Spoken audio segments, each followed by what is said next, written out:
is going to be able to answer later in the game. Yeah.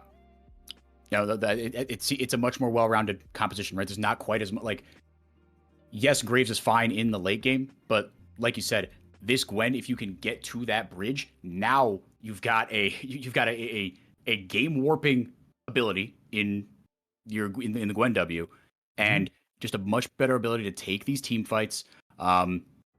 And it feels like a safer composition, right? Yes, the onus is still on them to execute in the early game, but your safety valve in the late game, oh my gosh, it's night and day.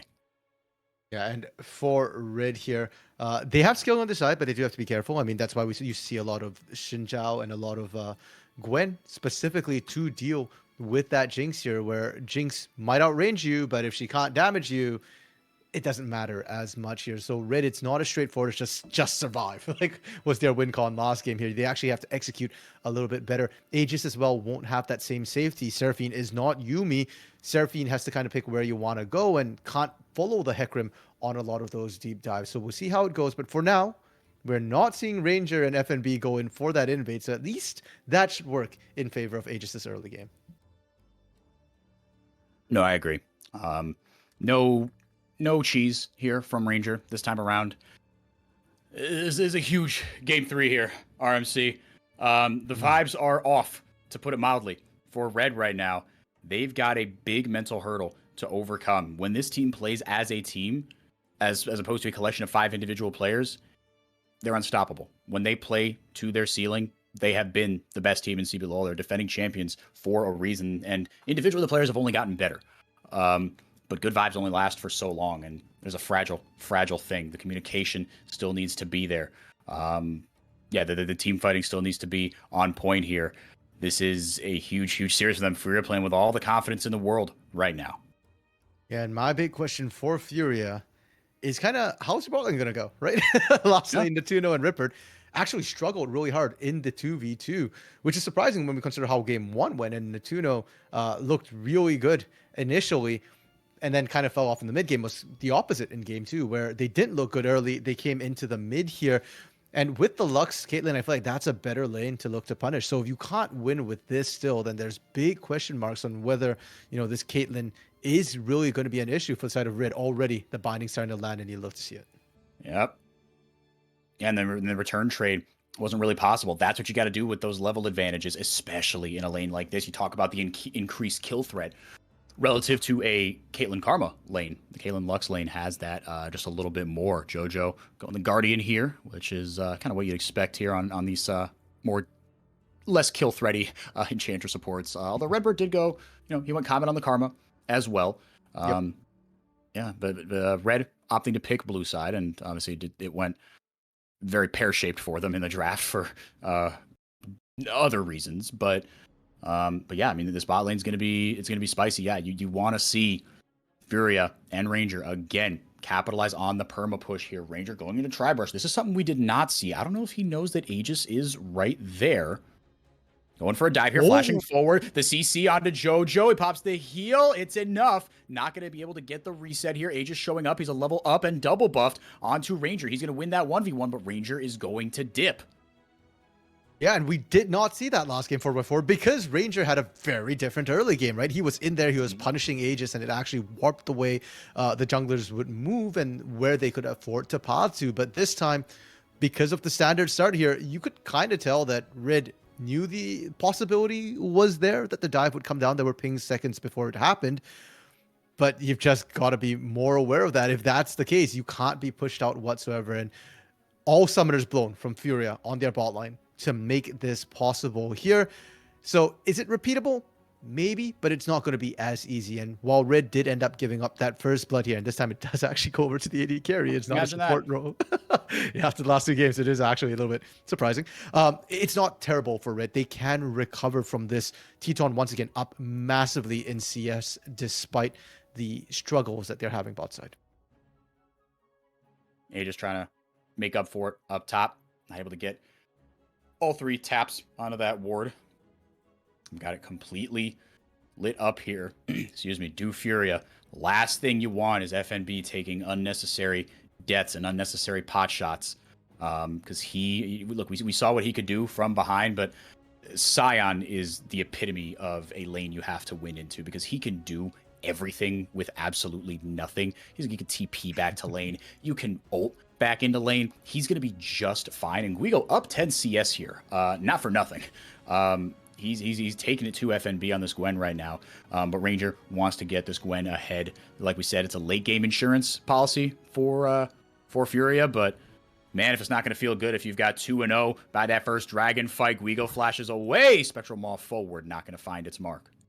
So it's worth noting that Sion as well is one of those champions that used to be considered one of the blindable tanks because he generally has pretty decent laning phase and really good wave clear. And Gwen, like we said before, her early game did get nerfed a little bit here. So it's not surprising to see Gigo look like he's winning. What's more important is to pay attention to their health versus mana bar because FNB was trading health to burn out Gigo's mana. And now that Gigo has no mana, now you're seeing things change up. Now FNB gets to play really aggressively, and Gigo has to go back to base once again. Like you mentioned, does have TP though, so not a bad start by any means. And as we're seeing here, Gigo recognized that, hey, I've got this window of opportunity here. Let's maximize it. Let's try and bully out, get a CS lead onto FNB so that I can buy myself a bit more scaling time as the game goes on. Grabbing that tier. Initially, it is always Fimbulwinter hours in League of Legends.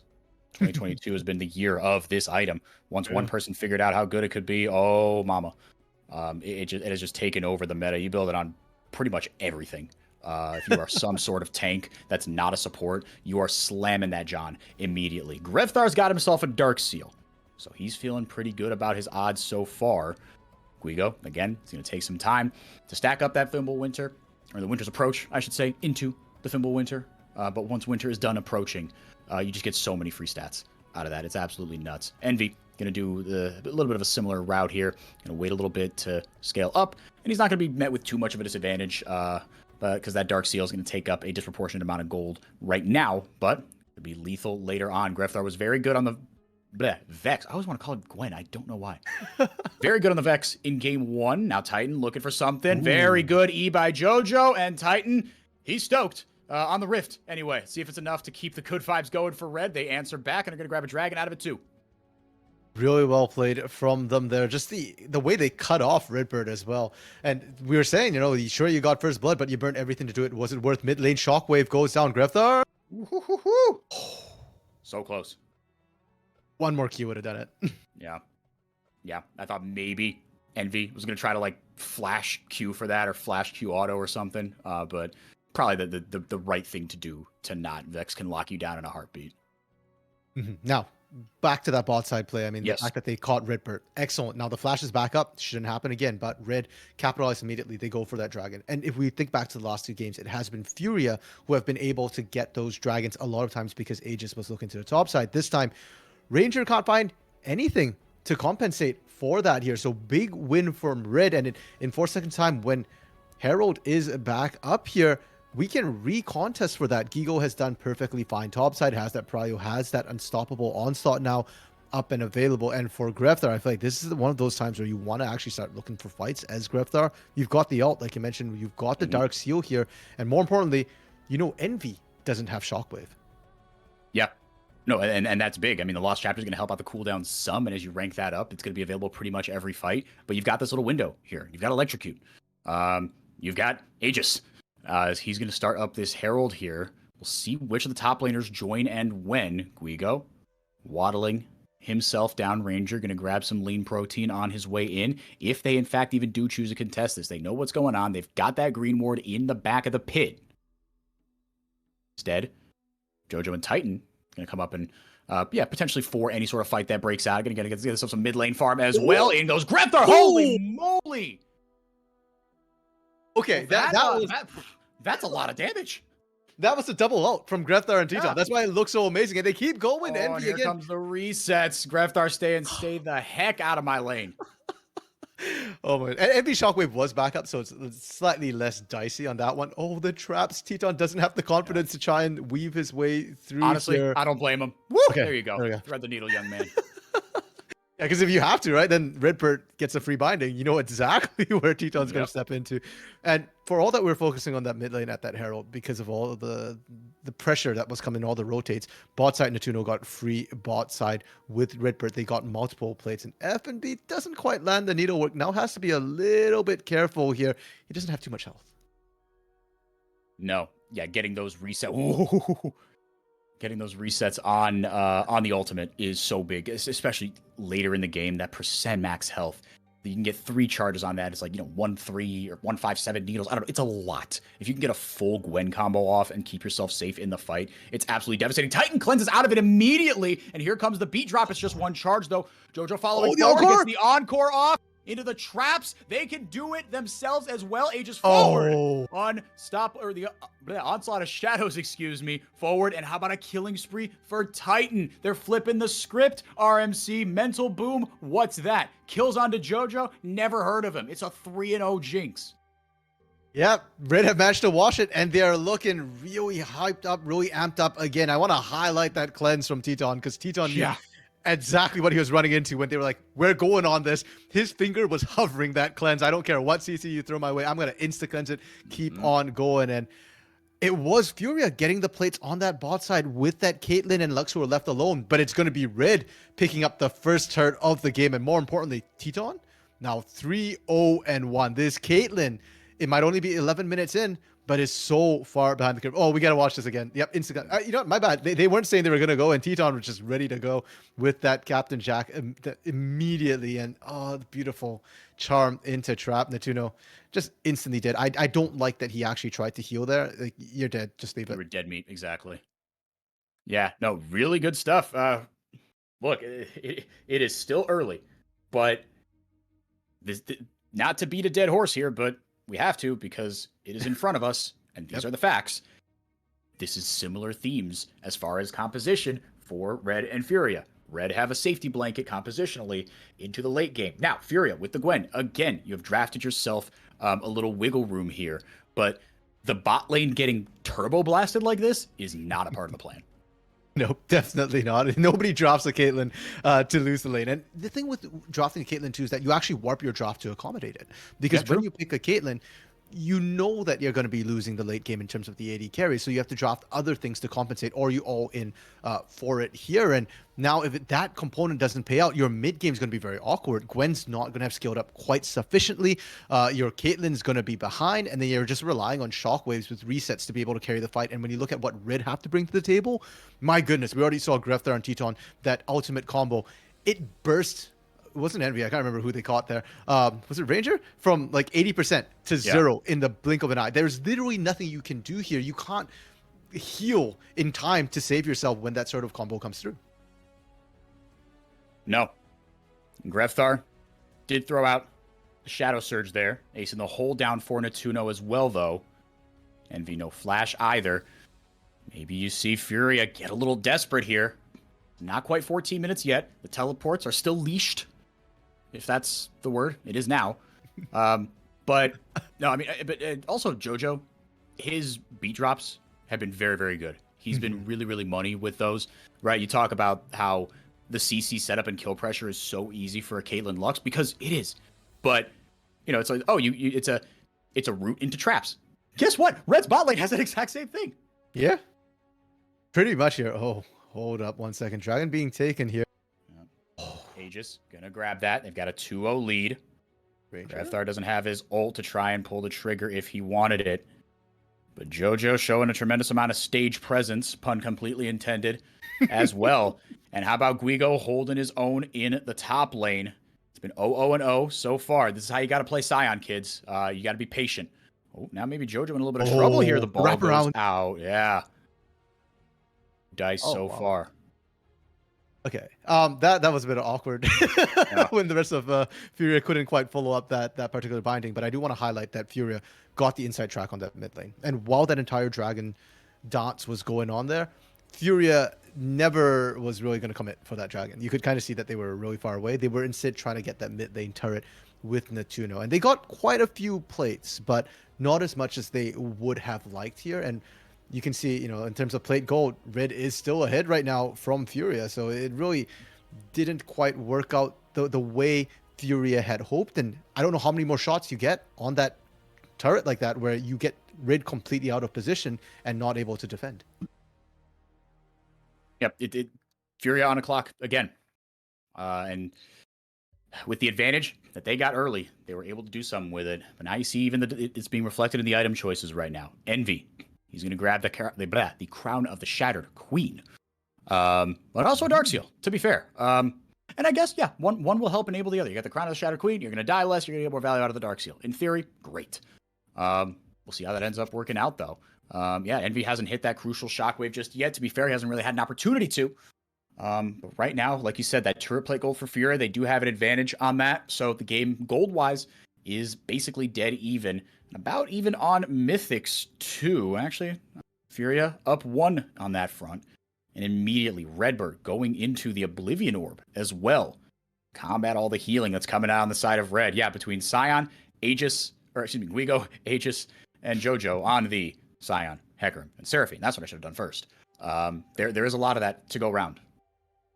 Yeah, well, you got to it eventually there, 4x4. It is the Seraphine Jojo's pick there that really necessitates that healing cut to come through. But I want to talk about that Crown of the Shattered Queen, because it's not something that we're seeing in competitive very frequently right now on any mid laners. And the reason why we're not seeing that is, well, it gets popped fairly easily. And I particularly don't like it in this particular composition because I feel like Envy needs to damage. We touched on the fact that Caitlyn is going to fall off in the mid game a little bit faster because she's behind, and FNB is going to take a bit more time to scale up. Speaking of scaling up, though, is he going to dive this? Okay, no, not yet.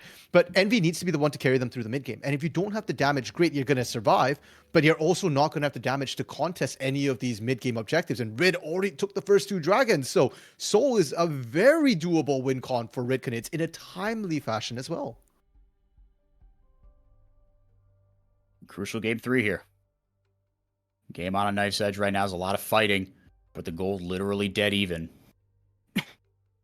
As Furia run out of time to keep this game alive, and we talked about the mental for Red. If Furia lose this game with the advantages that were given to them in draft, that's going to feel really, really bad. Aegis, 2 levels down on FNB. Pops the ghost there. Doesn't have ult. Aegis trying to mop up the farm and not have FNB create that super long lane. Now finally, Guigo gonna grab the plated steel caps. I guess that's fair enough. Actually, what do you think about the steel caps purchase?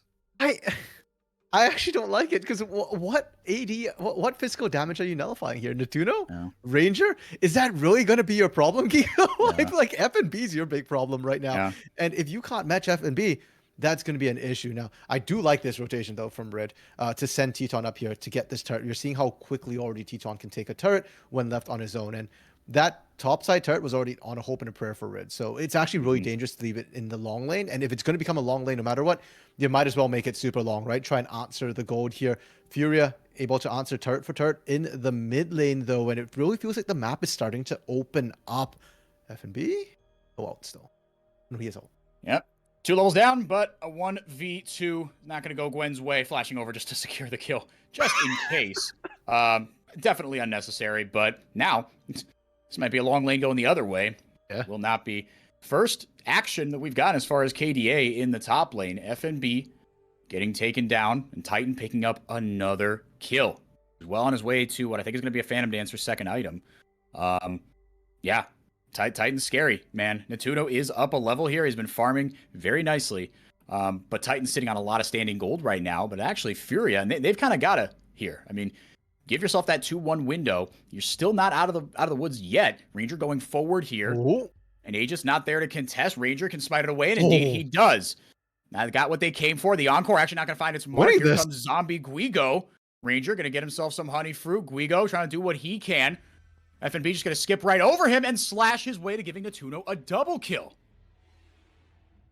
I am a little baffled here for how that ended up a win for Furia. Red had more members on the map. They just did not utilize the numbers on the map there. They sent less people into that dragon pit, and Guigo had to take so much damage on his own before anybody else came there. Once again, that early last whisper for Natuno here, and it's just effective against tanks, right? And this time you've got the Berserker's Greaves. definitely played out in favor of Furia, and that keeps them into the game because not only does it get you the gold from those kills, which puts you in the lead, but it also gets you a dragon, so it stops that stacking that was coming through from Red Canids before this. Yeah, and that's huge. I mean, 3-0, that's, yeah, okay, yes, the stats, but you know where you're going to be every 5 minutes. Envy, a couple more autos might do it. Flashing. Big shutdown. Furia are wrenching themselves back into this game by hook or by crook. That's what Crown of the Shattered Queen 4x4. Yep, there you go. I thought there wouldn't be enough damage coming in. I was thinking Ludens to try and burst out, but that was solo bolo. I mean, that was Envy just 1v1ing Teton there. Granted, it is the AD carry, but it's still a worrying sign for Red, and I think a bit of overconfidence coming through from them. And now they've lost all control of this top side. Blue buff being taken, top side turret about to fall as well. And Furia, we've said it before, they know how to play with the lead. And my goodness, 4x4, they just manufactured a 2K lead out of nowhere. Yeah. No, out of their behinds, it seems like. I mean, yeah, Envy, an intelligent choice there early on with the Crown of the Shadow Queen. He is now 3 levels up on Grevthar. Holy guacamole. He's a higher level than anybody. He's got 4 kills. Can he interrupt the recall? No, just within that half-second window. And back to base safely. Goes, I guess it was Grevthar? Either way, he's got the, yeah. Yeah, you know what? The best part to me is that he blew 2 ultimates from Red. Gigo and Aegis both blew outs to get there in time, and Envy was just like, peace out.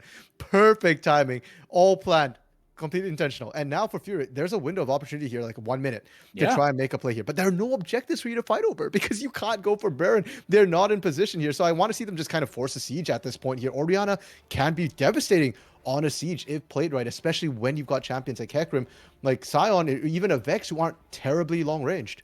This works too. Aegis might be in some trouble here. He's able to smite away the red buff. Grevthar in, Everfrost down as well. Hasn't thrown out the ultimate. Speaking of ultimate, Super Mega Death Rocket going to go just wide from Titan. Now running it down mid as Natuno and company flashing up that Flamengo emote. Jojo throwing that up in game 1 when Red rolled to a victory. This Flamengo core now on Furia. Both these teams. This is last chance saloon for both of them here. And Red were firmly in control in the early game, but they're letting it slip away. Faced a bunch of adversity in draft. If y'all weren't here initially, Red Canids lost their fourth and fifth, blue side bans because 2 players alt F4'd before the game was over. When in their game 2 loss to Furia. And in the early game, it seemed like, you know what? Not going to come back to bite him. The bottom lane, Titan was 3-0, got 4 as well. He's got 4 now, I should say. Aegis, I think Envy grabbed first blood, but Aegis responded back with a kill as well. FNB was not generating any sort of lead into a Scion. And right now, Furia, they know how to play with a lead. You said it, RNC. We saw what they were able to do with a similarly structured composition and objectives in game 2. But this lead, not quite as big. You said back then, I want to see 3K by 15 minutes. Well, this is 2K, 1.5, really, by a minute and a half. Red are faltering, but they have not fallen.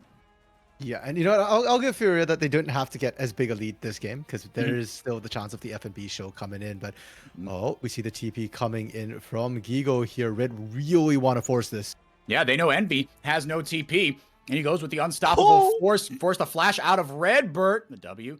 Not going to find anything. Ranger over the wall with the ultimate. That's a big ult. Not going to be available for Furia, but they do have the shockwave. Envy has arrived on time. Shadow Surge not going to find its mark. Gwen is immune. Titan not going to take the business end of the ace in the hole, but Ranger will get the kill eventually. Jojo trying to kite backward and lay down as much CC and healing as possible, but it's not enough. Natuno is just free firing. Mid-game trough for Caitlyn. Never heard of her. How about Furia breaking open the game? And they can go for Baron right now. They're going for both. I love it, 4x4. And the way that fight started looked so good for Red, but they didn't realize Furia was baiting them. Redbird did go down immediately, but the instant exhaust onto Aegis allowed Natuno to survive. And Envy coming from the back, they get to clean out. Yeah. Now, Dragon, we said this before, you're stopping Red from stacking those. And 4 Mountain Soul stack is absolutely disgusting. Not just when you have a tank, of course it's better on a tank here, but just in general, you don't get burst down as quickly, and FNB is going to enjoy that split push. You give FNB Baron as well on top of stacking mountains, and what is Red going to do? They don't have the wave clear. Now, we do get to watch this again. So the start's good from Aegis, right? From Red, pardon me. They push out Ranger. Ranger doesn't have ult. And Furia is all split here. But it's all one directional engage from Red. They blow everything going in on Natuno and Redbird, and they only found Redbird. Natuno is untouched, and Envy on the back end of things got to free fire. That Clockwork passive does stack up real quick, and Orianna can put out a lot of sustained damage. Her cooldowns are so low. And FNB was just flying towards the rest of the team. That Grevthar's sitting there. He's like, I could, like Natuno is right here. I could probably one tap him, but if I let FNB just run free, he's going to steamroll his way into my backline. So, I mean, he had an impossible choice to make. And yeah, like you said, it was just a bummer that they were able to get only Redbird, but he was a sacrificial lamb. But once Envy showed up as well, like you said, got that tremendous level lead. And initially going for it, like you said, yes, Furia did bait them, but it was a 4v5 there for a sec. But the initial engage was a little delayed. I thought that getting Ranger out of that fight might take him too long to get back around. I thought that was it. I thought Red were going to take that fight because effectively a 3v5 at that point, but it didn't go to plan at all. Yeah, really just beautiful. And now Furia just go for the 1-4, right? We said, who's going to match FNB? No one person can do that. Yeah, exactly. And let's not forget, Caitlyn, one of the reasons why she was really powerful is that she's one of the best siegers in the game. Her base range is so incredibly long, and you just sit her at a turret and poke from afar, just step in every once in a while to do that. And Envy zoning, Redbird zoning is going to be massive. Okay, to be fair, they couldn't handle FNB 1v1. They sent everything in the kitchen sink. Yep. And that's another kill on the Titan. And that's not bad at all. He's going to be your, he's going to be the reason you win this game. It's going to be picks. It's going to be surviving again, which Red did for a little bit there. They held off the inevitable, but eventually Furia were just too lethal. Envy, playoff envy, indeed. Kid's just different when the postseason hits. Yeah. He was money on the Ahri in game 2. Aegis, it's a little too far forward. This is not your jungle anymore, Chief. If FNB was up there, where do you think the rest of Furia is? They're in your jungle, but now the shutdown again onto Titan. He's excited. We go now into the back line, and Titan is just running over everybody. He's got 7 kills. Another shutdown for him. It was going so well, the pick onto Aegis, but then Red just kept the foot on the gas. They steamroll Furia and are right back in this game. Oh my goodness, 4x4. Welcome to the Brazil. Welcome to the Clown Carnival here. Wow. A lot of mistakes in that particular set of plays. And I actually think Furia could have won that fight. But yeah, they screwed up a lot in that play. Most notably to me was Natuno failing to net over the wall and getting hit by the Encore. I think that really messed up everything because suddenly Envy got picked, Natuno got picked, FNB got picked. Where's all your damage here? And the initial pick onto Aegis, that's amazing. But Envy, I've got big question marks. Why are you turning around? Your shockwave was already burnt out. And you turned into that, and you already did. And watch Natuno here, the net into the wall, into the Encore. You've got no damage left. It's just Redbird, it's just Ranger. Yeah, just walk away, disengage. Now, does this change the overall flow of the game? No. Furia are still ahead. Furia can still split push, and there's not much Red can do about it. The only benefit is that, sure, Red gets, Teton specifically, gets more kills, and maybe you can keep looking for those team fights. But if Furia doesn't want to fight you, what are you going to do about it? They can give you 2 Drakes. That's 10 minutes. They can stall you at Baron, basically as long as they want. And FNB, did he overextend again? Oh, it's certainly looking like it. Yeah, they're sending the goon squad towards FNB. But again, it's what does the rest of Furia do with it? We thought it was a pick onto Aegis in a 1-team fight last time. Aegis can go fast. Guess who can go pretty fast as well? FNB takes 2 tower shots. He's going to try to heal up a little bit off these minions. Here, cue the Benny Hill music, RMC. Locking up Guigo. It is just too much. Ranger over the wall. The bird might be enough. He gets stopwatch. Titan. Go to 1 more auto on him. Another shutdown. Are you kidding me? You're spoon feeding this man gold right now. Red have the upper hand, and the numbers advance. Super Mega Death Rocket from downtown. The double kill for Titan. The man is unstoppable. Aegis ulting forward. It gets Furia completely out of the mid lane. Furia still ahead, RMC. Yes, but Red taking advantage of every single little mistake. The last fight, the last wipe 4x4, I said, doesn't change the flow of the game. Nope, this one kind of does. Yeah, they're up in dragons now, baby. They're threatening, so point after this, and they can get more if they want. They can push on to this here. The death timers are fairly long. 20 seconds on FNB is actually pretty critical here, but instead, Red take their foot off the gas. They're just saying, okay, you know what? we're gonna play this slow. We're gonna trust in our scaling here. And Teton, 10, 2, and 1. You know what? For Red, literally the only champion that matters right now is Teton alive. If he is, Red wins the fight. If he's dead, it's game over. And for Furia, it's starting to feel kind of similar, except with FNB. And I know FNB is not as scary, 1, 3, and 5, but it feels like every time FNB gets caught first, the fight's over. It doesn't matter. They can't quite find the rest of it. And there's no threat onto Teton the moment FNB is dead. No, none. Yeah, no, because like you saw in the fight in Bottom River, that seemed like it was where it started unraveling for Red. Grevthar had an impossible decision to make, right? He was like Natuna was free firing, yes, and in the mid game, yeah, you lose out on the late game damage, but Natuna was free firing, and FNB was literally just sprinting, hightailing it towards Titan. And Grevthar sitting there like, dude, like damned if I do, damned if I don't. This is really, really hard. But Grevthar right now, yes, 0-2 and 6. But he's got a chance to get some big ultimates here, some big game-changing fights. He wasn't able to finish up that death cap, but he might not have to. He's got enough CC, he's got enough reset potential to potentially make up for it. Guigo no flash, but he does have ult, every single ult up on the side of Furia as well, except for the ace in the hole. Envy with a big level advantage over his mid lane counterpart. Guigo doesn't have the Fimbulwinter just yet, but with the Force of Nature, Warden's Mail, he is so big. Meanwhile, we got a slap fight between the junglers in the mid lane. Neither one of them over by the Baron, and both teams kind of realizing at the same time, like, actually, this is really a dumb idea to try to start it up here. We can't secure it, we can't steal it, so we're gonna try neither, actually. Yeah, and the fact that FNB kind of corralled himself into the Baron pit for a second, I was like, uh-oh, Baron's doing a lot of damage here. But did just skip, slash over that wall there. Perfectly fine. And both teams, yeah, they were just trying to stop Red from taking it initially. Red did start it up. They do have the vision control here. And so Red are actually in a fine position. Are they going to be able to pick FNB again? FNB, my man, don't do the skip and slash forward. I don't know if that was the reason that he didn't get over those traps, but man, it's been a couple times where FNB, to be fair, actually, in the bottom lane, he didn't get picked. He led Red on a wild goose chase. His team wasn't really able to do anything about it, but he's put himself in some precarious situations. Ranger over the wall. Couple of ults blown as well. Grevthar taking the business end of the ace in the hole. And Ranger now leading Red on a wild goose chase. Oh, we need that Benny Hill music. This cannot get better. This is why I love Brazil. Multiple times now, Furia is getting caught out of position and just baiting things left and right. Yes, Flash got blown, and that's pretty critical here.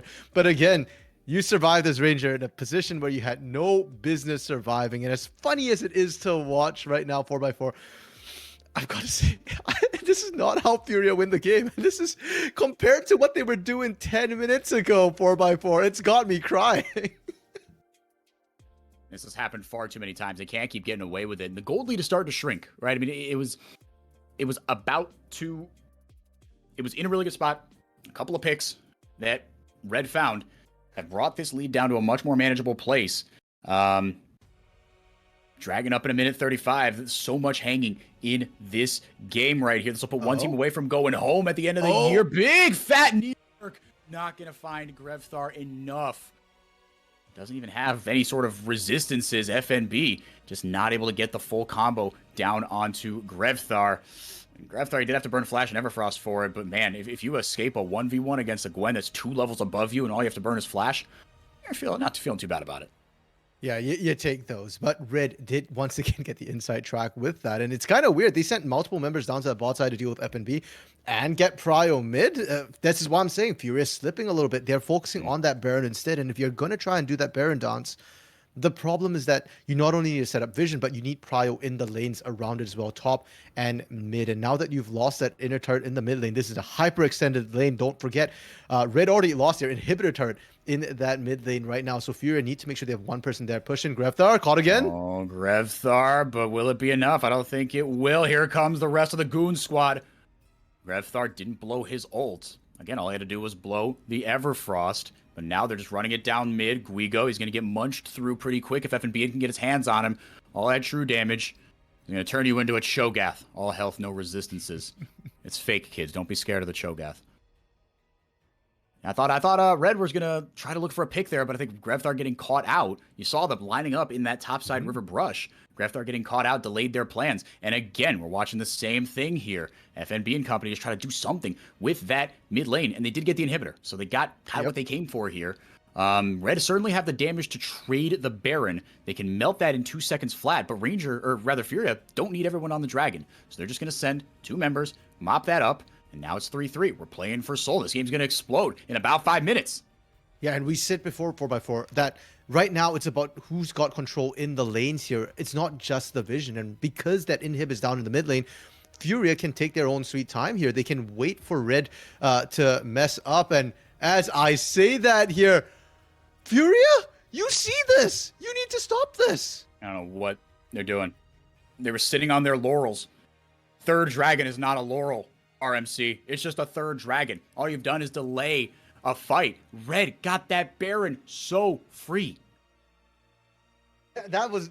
It's beyond... It's a gift from Fury at this point. They wrapped it nicely in a bow and just handed it over. They had... So, I understand there were control wards in the pit blocking the blue trinkets. But there was a ward actually outside the pit behind. And you can't see the Baron health.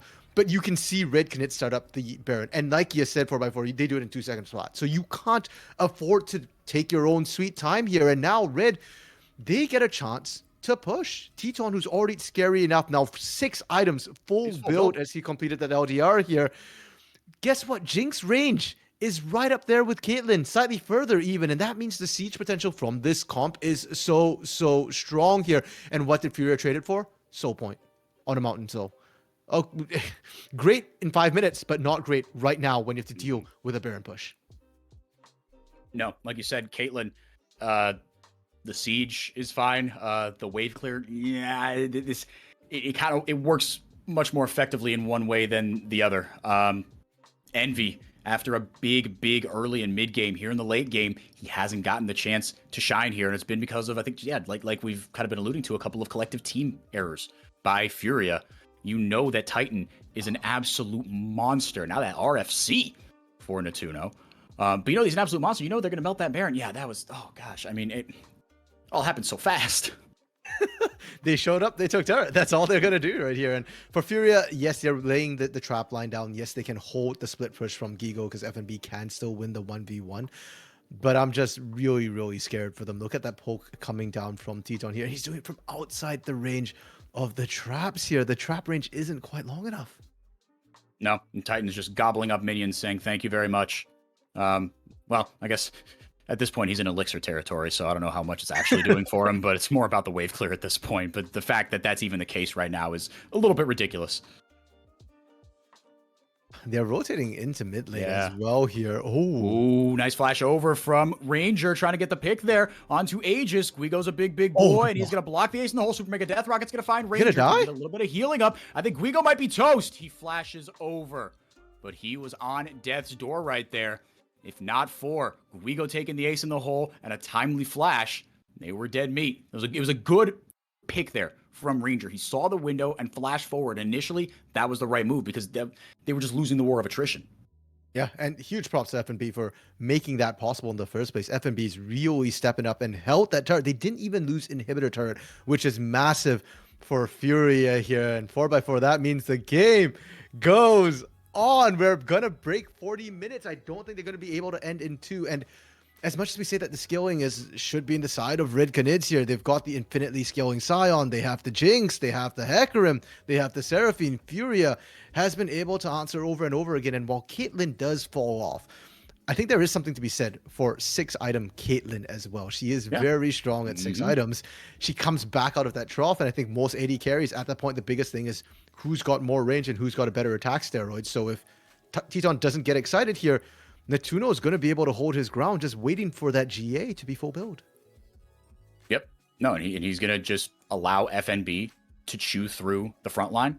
And from there, he can more or less keep himself safe, unless Grevthar and Aegis find some sort of backline dive, unless JoJo can land an encore, which he has been landing so far, to his credit. But no, this is actually setting up not too bad here. I'm glad you pointed that out because, yeah, Natuno seems like all we've done is, maybe not just like all we've done is criticize him, but we have shown more of a negative light on him. And part of that is because it's deserved. Part of that is because Titan is 10-2-1 and has been for like just 10 minutes here. But no, Natuno is still a force. It's still a 5-item, going to be 6 items soon, 80 carry. Wow. Another banger, RMC. And the gold is dead even. Yep. The gold is dead even. Here comes Guigo. Stun is down. Aegis taking Ranger out of the fight. Ranger's down. Yep. Here comes the Guardian Angel, excuse me. Go down immediately. That's a big pick. With no jungler, soul point goes over to red. Free Soul coming through. And look at what we see from FNB. Once again, picking up the slack for his team here. You know what? You're going to lose Soul, and that's permanent. But considering the situation, I think taking an inhib isn't a bad trade for it. And I would love to see FNB try and threaten that mid lane exposed inhib as well. Unfortunately, Grefth are able to push him back despite still being down levels, despite being still down items. Yeah, a part of me is a little surprised that FNB didn't kind of not like put up a little more of a fight, but like yeah, you can smush Vex like a bug right now. With you. I guess FNB just respecting the fact that look, yes, they sent members, into they sent people to take Soul, but I don't know how many, right? I don't know how soon Guigo could be here. That ult is up on like a 2-second cooldown. He could just blast me, right? I mean, if Grefthar is able to land a cheeky Everfrost, get some resets, lay down some DPS, and then some CC, maybe they could have finished him off. But yeah, initially very surprising. But they trade one inhib basically for another. That mid lane inhib was cracked. What seems like an eternity ago, RMC. But here we are at the 40-minute mark. Red have Soul. Gold is basically even. 11 of the 13 kills for Red Canids are on Titan. And here's where the law of diminishing returns kicks in, right? He's got the elixir, he's got full build, and he's been there for a while. Now, I mean, not that you're probably going to have too many more fights, but the kills going on to Titan doesn't help you anymore. Titan getting the kills is your most reliable metric to win this game, though. Yeah, but like you said, he's capped out. You need to start getting the kills elsewhere. And for both these teams, they're looking for that one big fight. Even Natuno had the elixir. It actually wore off of Natuno now. Just as Spirit's being started up. FNB is split pushing, and there was nothing new under the sun. Ranger over the wall. He did this in game 2 against Pain. He's going to go right back over the wall. Does he try to go again? Fly forward! You knew it! You can't script this stuff! Ranger just does it when it matters. He's able to take the Baron off the map, and now he's given FNB the Baron. Gonna hold off the push here. Oh no! Red are gonna mop this team fight up, but can they get back in time? It's a normal recall timer. Here comes the TP to the tower. The Unleashed Teleport takes less time than a recall. Ranger is popping off. He's talking a ton of smack. He says, I don't want to hear it. Don't you dare take an objective in front of me ever again. How dare you disrespect me like that? FNB not able to get enough down, though. He's going to take a bite out of this inhibitor, though. Snip, snip. Oh, brutally timed there with the stopwatch. He's going to get knocked up in the void. His fill. All right, Ranger, look at the smack talk back and forth. But Aegis, yeah, with these respawn timers, Aegis saying, no, I'm going to get the last laugh here, homie. Now Red are going to push into a win. The smack talk. Ranger saying, I'll be back in game 4. They're still going. I love this. Give me more of this. You want to know why Valorant took off as quickly as it did? Players showing their personalities. In Brazil, you get players to show off their personalities and what makes people care about the teams, about the players.